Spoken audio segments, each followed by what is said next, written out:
3 September 2024 Bharatiya Janata पार्टीच्या बुद्धिजीवी प्रकोष्ठ नाशिक शाखेच्या वतीने 3 सप्टेंबर 2024 एक विशेष कार्यक्रम आयोजित केला गेला। या कार्यक्रमात प्रमुख वक्ते म्हणून सुप्रसिद्ध पत्रकार आणि यूट्यूबर सुशील कुलकर्णी यांनी माझे मत देशहितासाठीच या विषयावर भाषण केले। कार्यक्रमाचे मुख्य अतिथी म्हणून प्रसिद्ध उद्योगपती आणि सेलचे राष्ट्रीय पदाधिकारी सुधीर मुतालिक उपस्थित होते। कार्यक्रमाला मिळालेला उत्स्फूर्त प्रतिसाद आणि भरलेले प्रेक्षागृह यामुळे हा कार्यक्रम मोठा यशस्वी ठरला। मुख्य म्हणजे या कार्यक्रमाचे नियोजन अवघ्या 7 दिवसात पूर्ण केले गेले। सुशील कुलकर्णी यांनी भाजप शिवसेना सरकारच्या निर्णयावर प्रगल्भ विचार मांडले आणि हेही सांगितले की भाजप समर्थकांनी आपल्या नेत्यांच्या कठीण राजकीय निर्णयामध्ये पूर्ण समर्थन करणे आवश्यक आहे। त्यांनी सध्याच्या भाजप आणि शिवसेना सरकारने महाराष्ट्रात निर्माण केलेल्या जलद गतीच्या महामार्ग आणि इतर विकास कामांची प्रशंसा केली। सुशील कुलकर्णी यांनी सांगितले की आपल्याला विचारवंत समजणाऱ्यांनी स्वतःच्या नेत्यांच्या निर्णयावर अस्वीकृती दर्शवून आपल्याच नेत्यावर अविश्वास दाखवणे बंद केले पाहिजे। आपले विरोधक त्यांच्या नेत्यांना पूर्णपणे समर्थन देतात आणि त्यांच्या पाठीशी उभे राहतात। पुढे ते असेही म्हणाले की भारतीय जनता पक्षाने राज्यभर असे अधिकाधिक कार्यक्रम आयोजित करावे जेणेकरून पक्षांचे विचारवंत आणि समर्थक यांच्यातील संवाद अधिक सशक्त होईल। या कार्यक्रमास लक्ष्मण सावजी, प्रशांत जाधव, प्रदीप पेशकार, सुनील फरांदे, डॉक्टर ॲडव्होकेट श्रीधर व्यवहारे, प्रवीण जोशी, कौशल वाखारकर, नोमित गोडबोले, डॉक्टर सायखेडकर, डॉक्टर सुशीला सायखेडकर, राजेंद्र उपासनी, प्रवीण नाईक, सुनील फरांदे, प्रदीप पेशकर, प्रदीप पवार, गोविंद बोरसे, विश्वास पारनेरकर, शंतनू देशपांडे, मिलिंद कुलकर्णी आणि अन्य मान्यवर व स्वयंसेवक उपस्थित होते।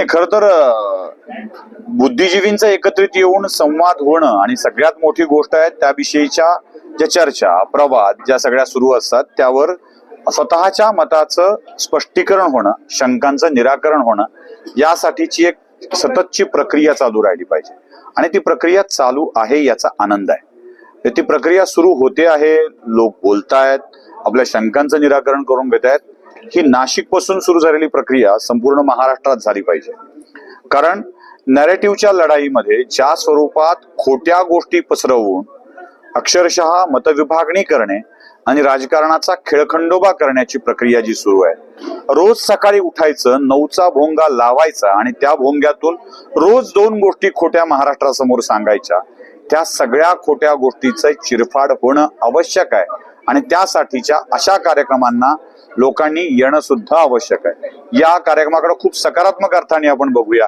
आणि असे कार्यक्रम महाराष्ट्रभर व्हावेत अशी अपेक्षा आहे। नाशिकच्या भारतीय जनता पार्टी बुद्धिजीवी प्रकोष्ठातर्फे आजचा हा कार्यक्रम आपण आयोजित केलेला होता। या कार्यक्रमासाठी आलेले सुशीलजी कुलकर्णी यांनी अत्यंत चांगल्या रीते आणि प्रखर आपले स्पष्टपणे आपले मत मांडलेले आहे।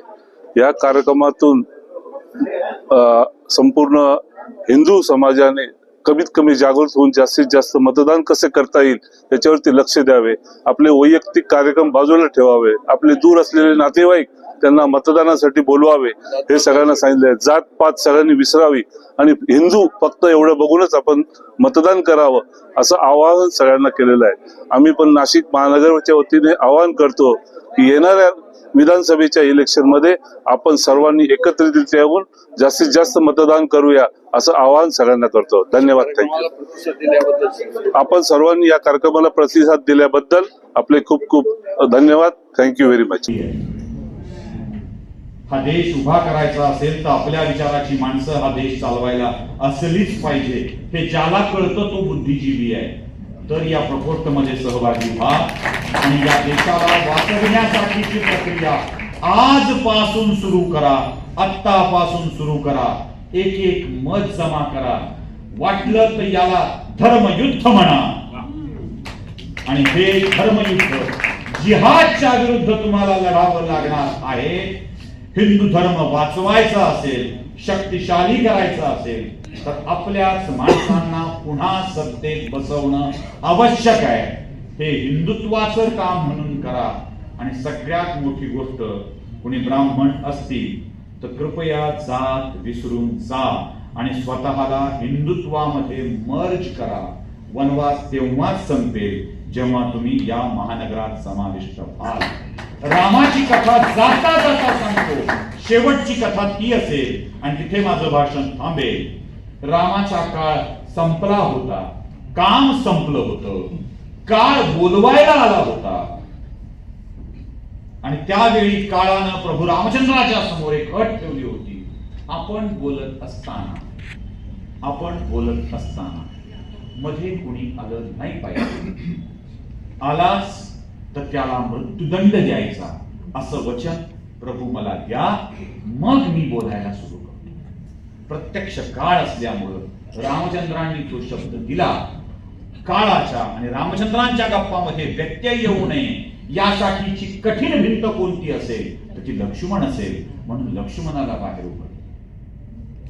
बोलणं चालू असताना महर्षी दुर्वासा तिथे आले आणि लक्ष्मणाला म्हणाले, मला रामचंद्रांना आत्ता भेटायचं आहे.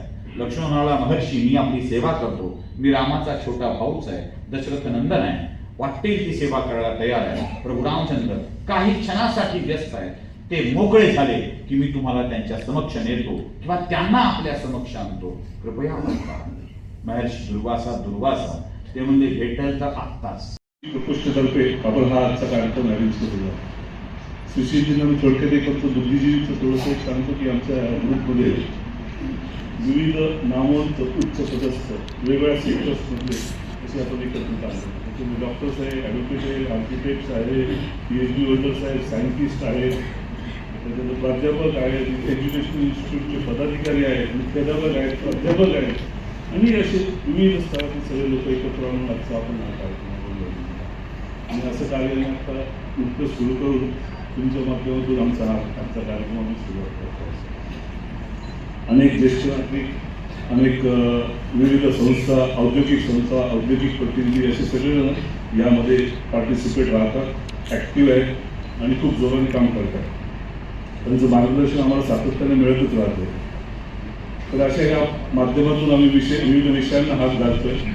आजचं प्रमुख तुमचं जे आपण व्याख्यान जे अरेंज केलेलं आहे त्याच्यामागचा उद्देश एकच आहे की सध्या नुकतेच झालेले लोकसभेचे जे इलेक्शन्स आहेत त्याच्यामध्ये मतदारांनी दाखवलेली उदासीनता, ते बेसिकली हिंदू, तर त्या बाबतीत काय करता येईल याच्यावरती आम्ही चिंतन मंथन केलं. त्याच्यासाठी कोणाला निमंत्रित करावं, त्याच्यामध्ये सगळ्यांनी आदराने पहिल्यांदा प्रथम तुमचं नाव